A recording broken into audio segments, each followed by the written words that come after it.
Y ya tenemos con nosotros aquí a nuestro primer invitado de la mañana. Estamos con William Rosa. Él es presidente de la Asociación de Magistrados Fiscales del Uruguay. Le damos la bienvenida, lo hemos tenido ya varias veces por aquí. Bienvenido, William, ¿cómo estás? Muchas gracias por la invitación, un gusto. Bienvenido. Bueno, alta tensión en este momento en la Fiscalía. La verdad que nos encontramos en un momento en que tras una limitación en el uso de licencias, los fiscales implementaron medidas gremiales, incluyendo la suspensión de solicitudes de allanamiento, detenciones en casos no urgentes, y para la fiscal de corte estas medidas pueden tener consecuencias de entidad y responsabilidades administrativas graves, indicó la fiscal subrogante Ferrero. Entonces te pregunto, William, ¿cuál es la situación desde el lado de ustedes? Comentanos sobre cuáles fueron las medidas tomadas, pero también las medidas tomadas que los afectaron y sobre todo, ¿qué es lo que ustedes han decidido para entender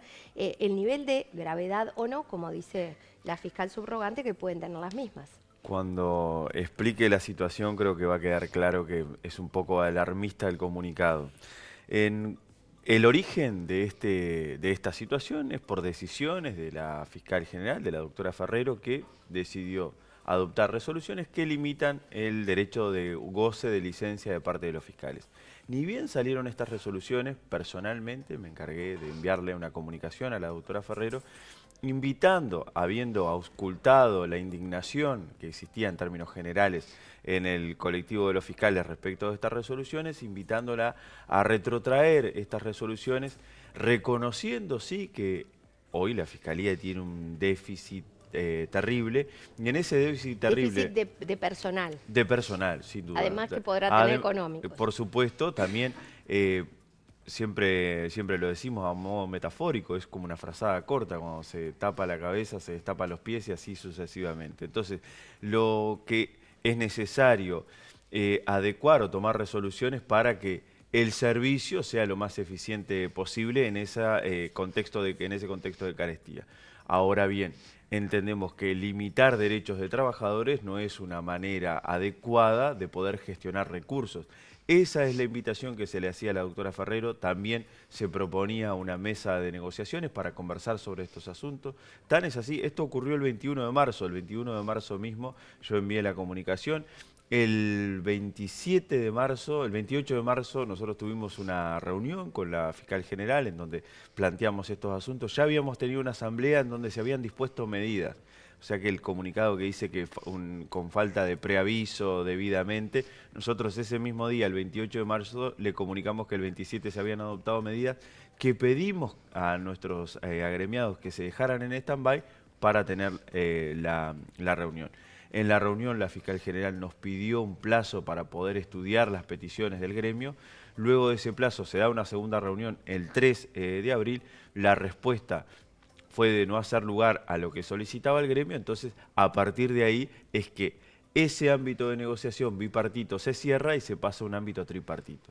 Y se adoptan medidas. Las medidas, como se verán, han sido tan marginales y tan residuales y de tan poco impacto en el trabajo de los fiscales que no hemos tenido ninguna noticia vinculada a esas medidas. Es más, se podría hacer un arqueo o una solicitud de información pública de cuánto ha descendido el trabajo de los fiscales en estos días que han estado las medidas, porque hoy se terminan esas medidas, y se verá que esas consideraciones de parte de la fiscal general son demasiado alarmistas. Sin perjuicio de eso, el ámbito ahora de negociaciones, el ámbito tripartito, y estamos apuntando las baterías allí a que con la intermediación del Ministerio de Trabajo y Seguridad Social se retrotraigan estas resoluciones que afectan derechos laborales de los fiscales. ¿Podemos explicar de qué se trata? ¿Cuál es el recorte que se hizo de esos derechos en concreto? Sí, para que la gente lo entienda. Nosotros, los fiscales y los jueces, tenemos licencia en épocas de receso de los tribunales, en las ferias judiciales. Ahora bien, como lo digo siempre, el delito no para, o sea, los criminales no descansan, no es que se toman libre cuando los fiscales están de licencia. Entonces, la existencia de hechos criminales durante la feria hace que haya fiscales trabajando. Cuando un fiscal está trabajando, cuando debería estar descansando, genera derecho a descansar después. Como regla general, en materia de licencia, eso en términos de derechos, del derecho de licencia, la licencia debe gozarse toda junta, porque es justamente el descanso, el derecho al descanso. ha permitido que los trabajadores opten por fraccionar los días de licencia. Ahora ese es un derecho del trabajador, no puede ser impuesto por parte del empleador. Acá lo que se hace es subvertir ese principio y hacer que es la Fiscalía la que le dice a los fiscales que fraccionen su licencia. Lo pongo un ejemplo claro. En el interior del país hay fiscalías de doble turno que están de turno cada 7 días. O sea que el plazo máximo de licencia de un fiscal del interior del país va a ser 7 días. Porque esto también sucede durante la feria, o sea, cada 7 días están de turno, o sea, el plazo máximo en el que van a descansar es 7 días. En términos de derecho de descanso anual, no resiste el menor análisis que eso no es lo adecuado, que ha meritado esta discrepancia del gremio con la actuación de la Fiscalía. Como se verá en mi manera de expresarme, yo estoy alejado de este alarmismo y esta idea de prácticamente una guerra interna dentro de la Fiscalía o que el gremio tenga una oposición a la fiscal general subrogante hoy día. Es una oposición o una discrepancia, diferencias con las resoluciones que se adoptaron por parte de la jerarca, no con su gestión ni con su estadía como fiscal general. Ahora, hubo duros cuestionamientos en relación a esto. Por ejemplo, el nacionalista Rodrigo Goñi, el diputado, dijo directamente a Montevideo Portal que él entiende que la esencialidad de los trabajadores es algo clave. Vos explicabas recién, ¿no?, que salvo excepciones, esto digo, se desarrolla con las reglas que marcabas recién. ¿Cuál es un poco tu visión respecto a esas críticas de Goñi? Es paradójico, ¿no? Es paradójico que se señale la esencialidad de un servicio, o sea que la Fiscalía es un servicio esencial y que esa esencialidad después no se trasunte a la hora de bajar al llano, la lapicera, y anotar cuántos recursos necesita la Fiscalía y darle esos recursos. Parece que es esencial cuando está en el tapete por alguna cuestión así, pero a la hora de la asignación de recursos, a la hora que se tienen que disponer normativas y recursos para que la Fiscalía funcione debidamente, la esencialidad desaparece. Entonces, este ida y vuelta oportunista no es la realidad. La realidad es que la Fiscalía es un servicio muy importante y es tan importante que nosotros a la hora de adoptar medidas tenemos que adoptar medidas respecto de cuestiones laterales o marginales, no urgentes, no prioritarias y por poco plazo. Es más el plazo en que hemos estado hablando que la cantidad de veces que la medida ha podido ser aplicada. Entonces, lo de la esencialidad es un golpe de efecto, tal vez, pero no es algo atinado. Ojalá que esa misma mirada la tengan a la hora de trabajar sobre la Fiscalía en base a presupuesto. Y también es sorprendente que una cuestión que es meramente interna de la Fiscalía, que tiene que ver con decisiones de una jerarca y una oposición de parte del gremio, amerite una mirada o pronunciamiento de ciertos actores del sistema político que justamente son los mismos actores que días atrás estaban diciendo que la Fiscalía era un centro de operaciones políticas y que en ese momento nosotros esperábamos que la fiscal general saliera a decir algo, que haya políticos diciendo que la Fiscalía es un centro de operaciones políticas, es algo grueso, es algo destemplado, que amerita que así como que se saca un comunicado alarmista para hablar de las medidas que tomó el gremio, se pronuncie y se diga no. La Fiscalía en absoluto es un centro de operaciones políticas, acá el trabajo se hace a cabalidad. Si se tienen elementos para decir que algunos fiscales actúan indebidamente, que los traigan acá que se va a someter a investigación. De hecho, Goñi sugiere de algún modo en esas declaraciones que en relación a esta operación política que señalás, se está intentando de alguna forma tener incidencia en la próxima elección del fiscal de corte. ¿Cómo te cayó eso? Ojalá podamos tener incidencia en la próxima elección de un fiscal general, siendo que hace 3 años que venimos diciendo exactamente lo mismo, pidiendo, a esta altura ya rogando que se designe un fiscal general justamente para que la fiscalía esté debidamente establecida. Pero una puntualización respecto a esta coyuntura. Esta decisión de gestión y la oposición del gremio podría ser con un fiscal subrogante o con un fiscal titular, pues estamos hablando de una discrepancia con decisiones de gestión que han ocurrido, discrepancia del gremio, medidas adoptadas por el gremio y diferencias y oposiciones con el fiscal general Díaz, con el fiscal Gómez. Pues en esto también nosotros resistimos archivos. Yo estoy desde el año 2015 en el gremio Y invito a cualquiera que haga una trazabilidad, pero una trazabilidad seria, incluso en base a información, a trascendidos de prensa respecto de la posición de la Asociación de Fiscales, y va a haber una línea de coherencia que no tiene que ver con las personas, sino con una posición de defensa de los derechos de fiscales y defensa de la institucionalidad de la Fiscalía. Entonces, en ese sentido, no nos valen prendas estas afirmaciones que se hacen, también valorando lo que ocurre en la Fiscalía. Ahora, justamente hablabas de de estos 10 años en los que tú has estado allí en la Fiscalía, los últimos 5 en la presidencia de la Asociación de Magistrados Fiscales del Uruguay. ¿Has notado diferencias importantes en estos años, en ese transcurrir del rol que está teniendo, sobre todo, bueno, esto en los medios de comunicación, de la exposición mediática, de la opinión sobre ustedes? ¿Ha habido cambios importantes en la forma de funcionar para que hoy estén tan arriba de la mesa los temas? ¿Crees que hay algunas causas específicas que tienen que ver con esta conversación permanente sobre la Fiscalía? Creo, y esto teniendo como parámetro también lo que sucede a nivel regional y lo que han dicho los organismos internacionales que analizan esto en términos de independencia judicial, viendo la independencia judicial también para la Fiscalía, que es una mecánica sostenida en que cuando la Fiscalía tiene intervención en causas que afectan al poder, corrupción pública, lavado de activos, crimen organizado de alto impacto, se generan estas miradas negativas respecto de la Fiscalía. Muchas veces lo que se dice a nivel internacional es que lo que se quiere es echar mano al Ministerio Público, a la Fiscalía, para que el Ministerio Público haga lo que esos centros interesados quieren.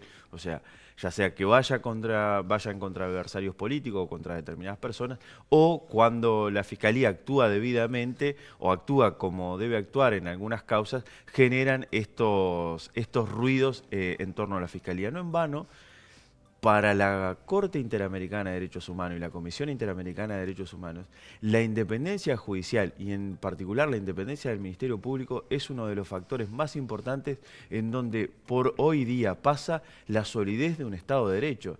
Las afectaciones más grandes a las democracias hoy día pasan por la afectación también a la independencia judicial y a la independencia de la Fiscalía. Si vemos lo que pasa en Estados Unidos, ahí tenemos un parámetro. Si vemos lo que sucede en Venezuela, tenemos un parámetro. Lo que ha sucedido en Argentina, tenemos un parámetro también de lo importante que es garantizar la independencia judicial, y es este ruido que hace que tal vez yo hace 10 años que estoy en la vuelta de la Asociación de Fiscales, ya sea como directivo, ya sea como integrante, ya sea como secretario, como presidente, y es en los últimos años en que he empezado a tener que discurrir mayormente por los programas de televisión y de radio explicando cuál es el funcionamiento de la Fiscalía y tratando de defender a los fiscales y a la institución Fiscalía. Ahora decías recién, William, 10 años, ¿no?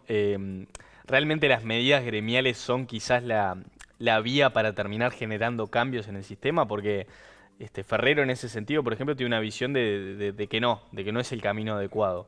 Bueno, ¿Realmente sí. los cambios se generan de esa forma? Bueno, los jerarcas es algo sostenido que nunca están de acuerdo con las medidas y siempre entienden que no es el camino. Ahora, cuando uno intenta la vía del diálogo bipartito y no se logran los resultados, no hay flexibilidad, pero esta inflexibilidad muchas veces pasó cuando el fiscal general era Jorge Díaz, la inflexibilidad incluso estuvo cuando el fiscal general era Juan Gómez, sobre todo en esta materia de derechos laborales y lograr plasmarlos en acuerdos colectivos.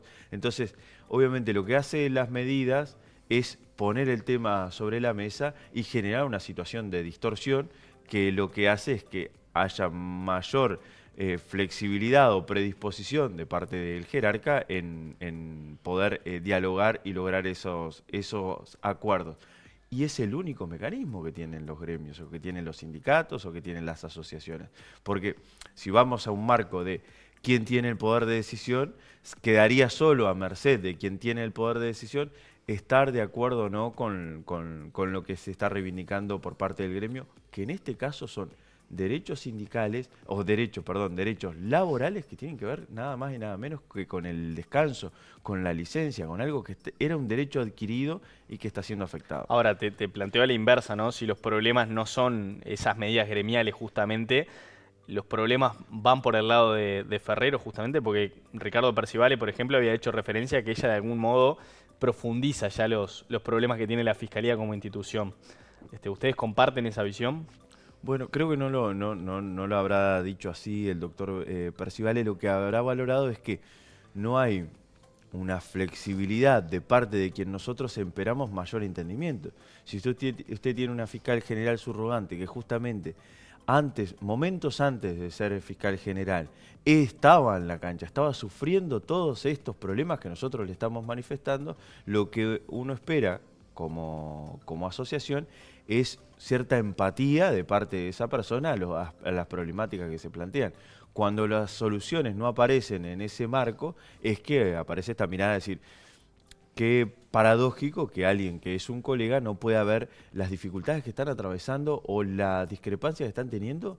250 personas presentaron recursos respecto a estas resoluciones. No es algo que dice William Rosa, que dice Ricardo Percivale, no, es algo que está apoyado y ponderado por una mayoría abrumadora de quienes son los afectados, que son los fiscales. Creo que va en ese sentido, no es una cuestión con la persona, sino con las decisiones que toma esa persona. Ahora, de todas formas, allí, si bien no es con la persona, de todas formas, Ricardo Percivale, cuando él habla de este tema, sí que hace alusión a esa falta de, digamos, de respaldo por parte de la fiscal subrogante en cuanto a los ataques que sufrieron. Y él dice expresamente de que no hubo una manifestación expresa allí por parte de la fiscal general en cuanto a esto, ¿no? A defenderlos y sin embargo sí a limitar derechos, que aparte decía algo que creo que todos podemos comprender, que es algo con lo que ustedes ya contaban, Sí, ¿no? claro. Que es, uno tiene un año programado por encima de sus obligaciones laborales, por supuesto, o junto a ellas están la organización del espacio personal. Entonces, ¿no hay ahí, no se está mostrando una cierta tensión también con esto de decir, bueno, no nos defiende Sí, quien claro. nos representa por encima de todo? Es la discrepancia en ese sentido, sí es claro, y nosotros se lo planteamos también en la mesa bipartita a la fiscal general, en cuanto a cuando existen estos ataques, nosotros no le estamos pidiendo que defienda el trabajo de un fiscal en particular, ese trabajo se debe defender en el juzgado, porque las decisiones que toma una fiscal en particular o una fiscalía en particular, esas decisiones después son refrendadas o no por el Poder Judicial, por un juez que actúa en la causa. Pasa a un tribunal de apelaciones, puede terminar en la Suprema Corte de Justicia. La defensa del trabajo del fiscal tiene que ser en ese lugar, en ese ámbito, en el juzgado. Claro, porque si no parecería que la defensa solamente la hace la Asociación de Magistrados, Claro, los no. trabajadores como trabajadores. A lo que voy acá es, o a lo que vamos nosotros, es que cuando el ataque es a la institución, el pronunciamiento, la salida pública era de orden, debería, porque ha pasado muchas veces que muchas personas me dicen, bueno, al final parece que el gremio es el que defiende a la institución. Y es un reclamo de muchos colegas. Nosotros deberíamos estar planteando reclamos laborales y está permanentemente el representante de los fiscales defendiendo la posición institucional de la Fiscalía, que es un rol que debe cumplir la institución. ¿Tiene que ver con que no sea él o la fiscal definitiva esta Sí, por falta de supuesto. compromiso, digamos, o no sé si de compromiso, pero de manifestación clara del rol y la defensa de la institución? Por supuesto, ahí hay una incidencia de eso también, obviamente. También hay que reconocer, pues, como decía siempre, lo valiente no puede quitar lo cortés, o sea, hay que reconocer que se trata de una persona que está subrogando un cargo, que no sabe cuándo va a terminar ese mandato y que no tiene un respaldo sólido de parte del sistema político que se traduzca en que las decisiones que se van a tomar van a ser con mirada a largo plazo, porque Claro. no se sabe si va a estar al otro día. Entonces, en ese contexto y en un contexto de déficit total, lo que se hace es apagar incendios, mayoritariamente, porque las vacantes en una fiscalía del interior impactan sideralmente en algo que después se queja el mismo sistema político, que son las demoras de las causas o las velocidades de las Claro. causas. Entonces, en ese contexto no está en el mejor marco alguien para hacer pronunciamientos. Aún así, los pronunciamientos deben existir, sobre todo si uno tiene la voluntad de pronunciarse públicamente, pues si se saca un comunicado respecto de medidas que toma el gremio, hay una voluntad de comunicación pública.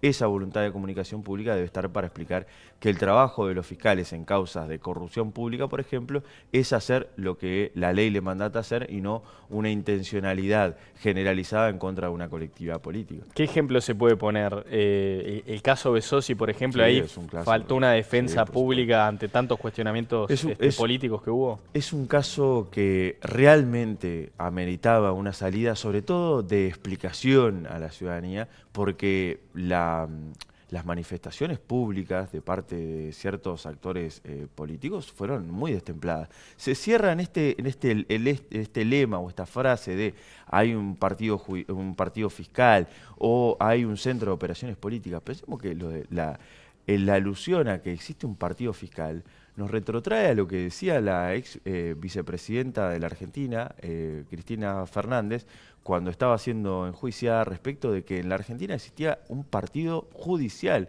que involucraba jueces y fiscales que tenían un ardid o una confabulación para perjudicar al kirchnerismo. Acá lo que se está diciendo es que en la Fiscalía hay una confabulación para perjudicar, por ejemplo, el Partido Nacional. Decir eso, a grosso modo, es un despropósito. Si alguien tiene evidencias de que un fiscal se comporta así, que las presente, porque ese fiscal no puede estar más en la fiscalía. Claro, sin duda pondríamos en riesgo nuestra democracia. Exacto. Para cerrar, te pregunto qué le podemos decir a la ciudadanía en cuanto a estas medidas que ustedes están tomando y que era lo que hablábamos cuando arrancábamos la nota, para darle tranquilidad, según lo que tú decías, en cuanto a que esas medidas no atentan sobre los casos urgentes y que realmente que pongan en riesgo eso, nuestra seguridad ciudadana. Si habrá sido así, si habrán sido medidas marginales que no pusieron en riesgo absolutamente nada de lo que se trató de sembrar, que hoy terminan las medidas y no tuvimos ninguna noticia de ningún impacto negativo. Entonces, las medidas que hoy terminan, que se va a seguir, que la tranquilidad de que no hubo ninguna afectación a la prestación del servicio y que a partir de ahora lo que vamos a apostar es al diálogo tripartito en el Ministerio de Trabajo y que sin perjuicio de los ataques o los agravios que se puedan recibir hacia los fiscales o hacia la asociación de fiscales o hacia sus dirigentes personalmente, nosotros vamos a apostar a la vía del diálogo en el único lugar que vamos a poder revertir esta situación de afectación de derechos, que es en el Ministerio de Trabajo. Perfecto. Bueno, muchísimas gracias, William Rosa. Él es el presidente de la Asociación de Magistrados Fiscales del Uruguay. Nos estaremos viendo y veremos a ver también, por supuesto, cómo siguen estas negociaciones. Ojalá que sea fructífero. Muchas gracias.